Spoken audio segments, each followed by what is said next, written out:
교우 여러분, 행복한 아침 맞고 계십니까? 새 주간이 시작됐습니다. 2월 13일 월요일 새벽 성서강에 시작하지요. 자, 오늘은 하나님께 구하라 이 제목으로 함께 은혜 나누고자 하는데요. 우선 오늘의 한마디부터 하겠습니다. 정조대왕이 쓴 정조책문 새로운 국가를 묻다에서 골랐습니다. 어떤 이는 지혜로운 사람은 물을 좋아한다라고 했는데, 이는 물에 막힘없는 특성을 취한 것이고, 어떤 이는 지혜를 흐르는 물에 비유했는데 이는 자연스러움을 취한 것이며, 어떤 이는 지혜는 물과 같다라고 했는데 이는 썩지 않은 성질을 취한 것이다. 옛사람들이 지혜를 언급하면서 반드시 물로 비유한 것은 어째서인가?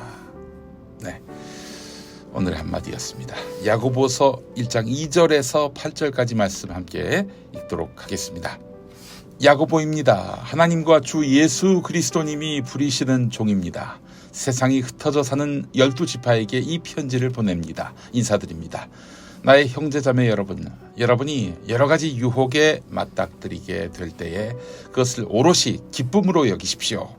여러분의 믿음을 검증해 보는 일이 견뎌낼 수 있는 힘을 가져다 준다는 것을 여러분이 알고 계시니까요. 견딤이 완전한 효력을 떨치게 하십시오. 그리하여 여러분이 완전하고 온전하게 되어 어떤 것에서도 모자람이 없게 되어야 합니다. 여러분 가운데 누가 지혜가 모자라면 그는 모든 사람에게 조건 없이 주시고 야단치지 않으시는 하나님께 달라고 하십시오. 그러면 하나님이 그에게 주실 것입니다.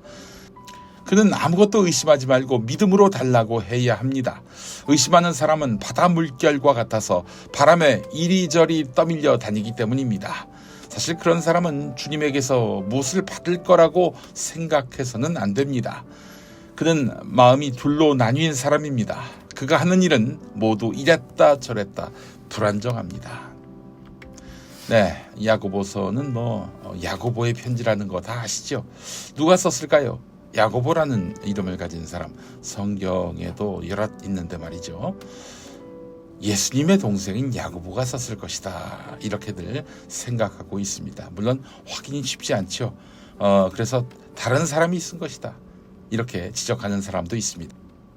어쨌든 우리는 전통에 따라 예수님 동생이 쓰신 것이다, 이렇게 보도록 하겠습니다.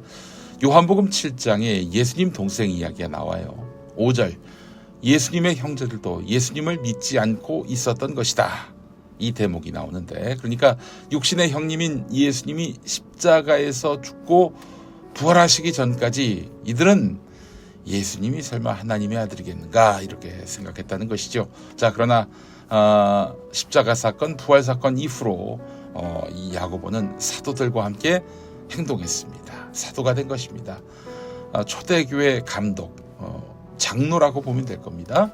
초대교회 감독이 됐고 복음 전도자가 되는 거예요. 누구를? 육신의 형님이자 하나님의 아들인 예수 그리스도를 말입니다. 자, 그러다가 62년경에 투석형을 당해서 삶을 마감했다고 하는데, 네, 야고보는 예수님의 동생이었지만은 전도자, 사도였다는 점 우리는 머릿속에 분명히 새겨 놓아야 할 것입니다. 자, 그런데 야고보서, 전에도 말씀드렸습니다마는 대단히 무시됐던, 천시됐던 서신서였습니다. 이 야고보서는 오직 믿음으로 구원받는다는 바울 서신의 메시지와 달리 행함, 실천을 강조합니다. 그래서 바울 노선을 따르는 사람들, 대표적으로 후대의 종교개혁자 마틴 루터가 그러할 텐데요. 마틴 루터는 야고보서를 성경에서 빼야 한다, 지푸라기 서신에 불과하다, 이러면서 폄하했습니다. 근데 사실 의문입니다. 아니, 믿음과 행함은 다른 것인가? 따로 떼어서 보아야 하는 것인가? 아니지 않습니까? 여러분, 믿음을 마음에 품으면 그 믿음에 합당한 행동을 하게 되지 않습니까? 즉, 예수를 믿으면 선을 베풀고 덕을 세우잖아요. 당연히 그렇습니다. 예수님을 믿기로 했는데 사기치고 악행하고 돈 빌려가서 안 갚고, 이거 가짜죠. 이게 어떻게 믿음이 있는 사람의 행동일 수 있겠습니까? 네, 믿음과 실천은 따로 떼어져 있는 것이 아니다. 동전의 양면 같은 것이다. 믿음이 있으면 당연히 행함도 뒤따를 수밖에 없는 것이다. 이렇게 봐야 합리적입니다.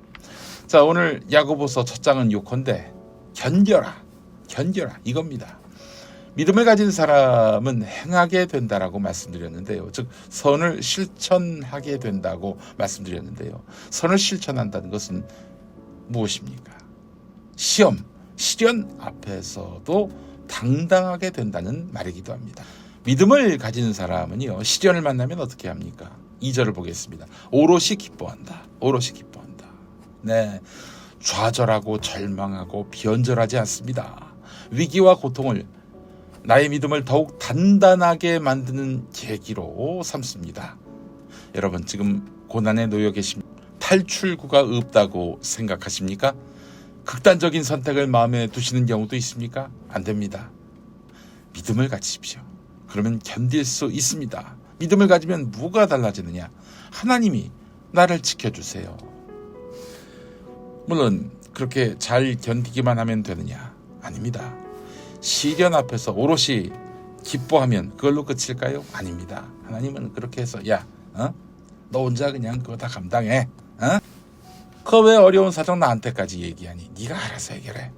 이러시던 분입니까? 하나님이? 그렇지 않습니다. 하나님은 인간에게 인내심을 선물로 주시지만, 은사로 주시지만, 그리고 방치하지 않으십니다. 축복을 주세요. 어떤 축복? 바로 지혜입니다. 지혜.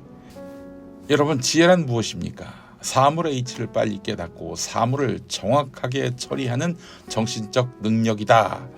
네, 포털 사이트 네이버에서 이렇게 정의하고 있네요. 다시 한번, 사물의 이치를 빨리 깨닫고 사물을 정확하게 처리하는 정신적 능력이다. 네, 그렇습니다. 하나님은 위기를 만나면 지혜를 주십니다. 위기의 근본이 무엇인지 알게 하시고 그렇게 해서 마침내 어떻게 이 돌파할 것인지 그 해답을 주십니다. 어떻게 이걸 처리할지 판단할 수 있는 정신적 능력도 주십니다. 인간의 생각으로 해결하기 힘든 일들 많이 있으시죠. 주님은 그 답을 아시고 일러주십니다. 이런 예화가 있습니다. 미국 세관에서 일하던 남자의 이야기입니다.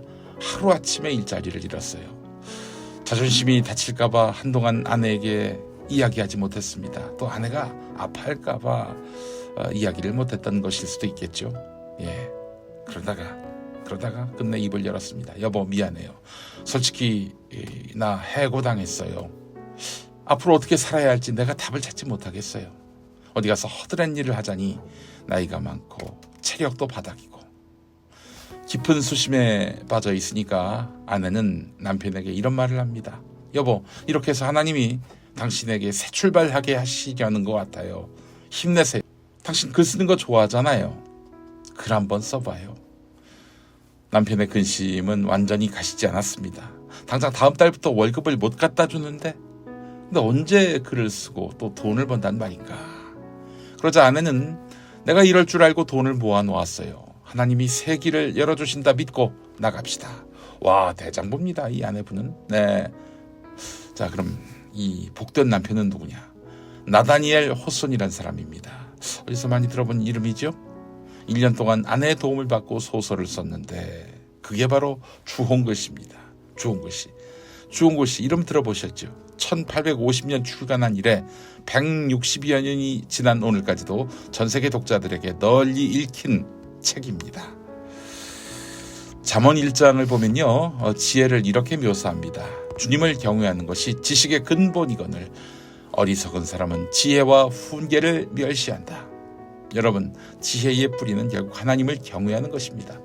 결국 지혜의 뿌리가 뭡니까? 하나님을 경외하는 거 아니겠습니까? 하나님을 존경하고 하나님을 두려워하는 것입니다.